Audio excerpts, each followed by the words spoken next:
ಒಂದಾನೊಂದೂರಲ್ಲಿ ಒಬ್ಬ ರಾಜನಿದ್ದನು. ಊರ ಮನೆ ಮನೆಯ ಬೆಳಕಾಗೆ ಇದ್ದನು. ಜನಕಾಗೆ ಕನಸ ಕೋಟೆ ಕಟ್ಟಿದ. ನಂಬಿ ಬಂದ ಜನಕ್ಕೆ ಪ್ರಾಣ ಒತ್ತೆ ಇಟ್ಟನು. ನಾನು ನನ್ನದೆನ್ನುವ ಆಸೆ ಕಟ್ಟಿಟ್ಟನು.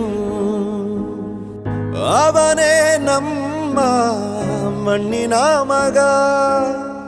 ಅಳಿಯದು ಹೆಸರು 100 ಯುಗ. ಜನರೇ ಮೆಚ್ಚಿದ ಬಂಗಾರದ ಮನುಷ್ಯ. ಒಂದಾನೊಂದೂರಲ್ಲಿ ಒಬ್ಬ ರಾಜನಿದ್ದನು. ಊರ ಮನೆ ಮನೆಯ ಬೆಳಕಾಗಿದ್ದನು.